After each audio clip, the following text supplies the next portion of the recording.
ഇസ്രായേലും ഇറാനും തമ്മിലുള്ള സംഘർഷം ഒരു യുദ്ധത്തിലേക്ക് വഴിതുറക്കുമ്പോൾ വിറങ്ങലിക്കുന്നത് ആഗോള വിപണി കൂടെയാണ്. സ്വർണ്ണവിലയും ക്രൂഡ് ഓയിൽ നിരക്കും ലോക സമ്പദ് വ്യവസ്ഥയിൽ വലിയ സ്വാധീനം സൃഷ്ടിക്കുന്നു. അതുകൊണ്ട് തന്നെ ലോക വിപണി ആശങ്കയിലാണ്. 2005 ജൂൺ 13 ഇറാനിലെ ആണവ കേന്ദ്രങ്ങളിലും സൈനിക താവളങ്ങളിലും ഇസ്രായേൽ ഒരു കൂട്ടം വ്യോമാക്രമണങ്ങൾ ആരംഭിച്ചു.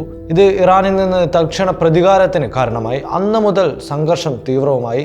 ഇരു രാജ്യങ്ങളും മിസൈൽ ആക്രമണങ്ങൾ കൈമാറുന്നു. ഇരു രാജ്യങ്ങൾ തമ്മിലുള്ള ദീർഘകാല പിരിമുറുക്കം അങ്ങനെ ഏറ്റവും പ്രക്ഷുബ്ധമായി. ഇത് മിഡിൽ ഈസ്റ്റിന് പുറത്തേക്ക് വ്യാപിക്കുന്ന പ്രത്യാഘാതങ്ങൾക്കാണ് വഴിയൊരുക്കുന്നത്.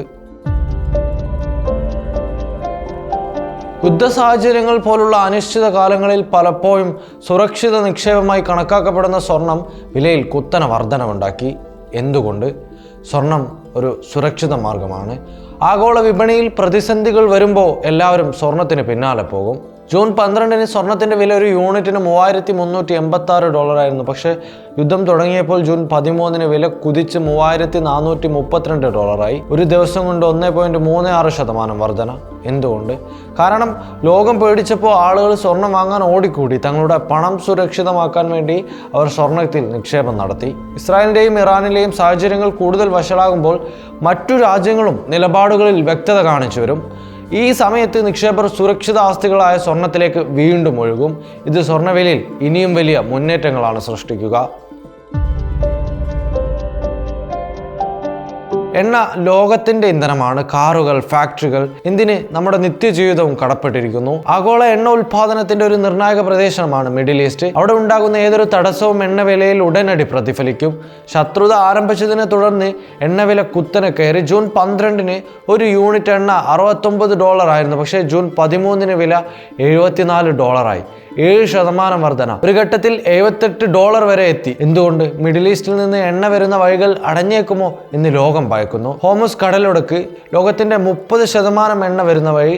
അതടഞ്ഞാൽ എന്താകും സ്ഥിതി? ഇസ്രായേൽ ഇറാൻ യുദ്ധത്തിന്റെ സാമ്പത്തിക പ്രത്യാഘാതങ്ങൾ വസ്തുവിലകളുടെ വിലക്കപ്പുറത്തേക്ക് വ്യാപിക്കുന്നുണ്ട്. വാർത്തകളോട് പ്രതികരിച്ച ലോകമെമ്പാടുമുള്ള ഓഹരി വിപണികൾ നെഗറ്റീവായാണ് പ്രതികരിച്ചത്. പ്രധാന സൂചികകൾ ഗണ്യമായി ഇടിവ് രേഖപ്പെടുത്തി. കൂടാതെ ഉയർന്ന എണ്ണവില മൂലമുള്ള പണപ്പെരുപ്പ ഭീഷണികളെ കുറിച്ച് ആശങ്കകളുണ്ട്. ഇത് ഗതാഗത ചെലവുകൾ മുതൽ ഉപഭോക്തൃ വസ്തുക്കൾ വരെ എല്ലാത്തിനെയും ബാധിക്കാം. ഇന്റർനാഷണൽ എനർജി ഏജൻസി മുന്നറിയിപ്പ് നൽകിയിട്ടുണ്ട്. മിഡിൽ ഈസ്റ്റിലെ സംഘർഷം പലപ്പോഴും ഉയർന്ന മൊത്ത വ്യാപാര ഊർജ്ജ വിലകളിലേക്ക് നയിക്കുന്നു. ഇത് പണപ്പെരുപ്പത്തിലേക്ക് വഴിവെക്കും. യുദ്ധം ഒരു റോളർ കോസ്റ്റർ യാത്ര പോലെയാണ്. പെട്ടെന്ന് താഴേക്ക് പോകാം, ഉയരാം. കൂടാതെ പ്രധാന വ്യാപാര പാതകൾ ബാധിക്കപ്പെടുകയോ ഇറാൻ ഒരു പ്രധാന എണ്ണ കയറ്റുമതിക്കാരന് ഉപരോധങ്ങൾ ഏർപ്പെടുത്തുകയോ ചെയ്താൽ സംഘർഷം ആഗോള വിതരണ ശൃംഖലകളെ തടസ്സപ്പെടുത്തിയേക്കാം. Centre on global energy policy വ്യക്തമാക്കുന്നത് ഇങ്ങനെയാണ്: മിഡിൽ ഈസ്റ്റിലെ വ്യാപാരവും രാജ്യങ്ങൾ തമ്മിലുള്ള കൂട്ടുകെട്ടുകളും മാറിയേക്കാം. ഇത് ലോകത്തിന്റെ എണ്ണ വിപണിയെയും പണത്തിന്റെ സ്ഥിരതയെയും ബാധിക്കും. National institute of economics and social റിസർച്ചിന്റെ മുന്നറിയിപ്പ് പ്രസക്തമാണ്. മിഡിൽ ഈസ്റ്റിലെ യുദ്ധം ലോകത്തിന്റെ സമ്പദ് വ്യവസ്ഥയെ കൂടുതൽ അസ്ഥിരമാക്കും. ഇത് ആശങ്കകൾ കൂട്ടും. വിലക്കയറ്റം നിയന്ത്രിക്കാനുള്ള ശ്രമങ്ങളെ തടസ്സപ്പെടുത്തും. ഒടുവിൽ ലോകത്തിന്റെ സാമ്പത്തിക വളർച്ചയെ കുറയ്ക്കും. ഇസ്രായേൽ ഇറാൻ സംഘർഷം ഇതിനകം തന്നെ പ്രധാന സാമ്പത്തിക സൂചകങ്ങളെ സ്വാധീനിക്കാൻ തുടങ്ങിയിട്ടുണ്ട്. സ്വർണവും എണ്ണവിലയും കുത്തനെ ഉയർന്നു. ഓഹരി വിപണികൾ ഇടിഞ്ഞു. സ്ഥിതിഗതികൾ വികസിക്കുന്നതിനനുസരിച്ച് ലോക സമ്പദ് വ്യവസ്ഥയിലുള്ള അതിന്റെ ആഘാതം നമുക്ക് കൂടുതൽ വ്യക്തമാകും. ഉയർന്ന പണപ്പെരുപ്പം, തടസ്സപ്പെട്ട വിതരണ ശൃംഖലകൾ, മന്ദഗതിയിലുള്ള സാമ്പത്തിക വളർച്ച എന്നിവയിലേക്കാണ് ഈ യുദ്ധം വഴിതെളിയിക്കുന്നത്. Waytonikah.com, the exclusive Muslim matrimonial site.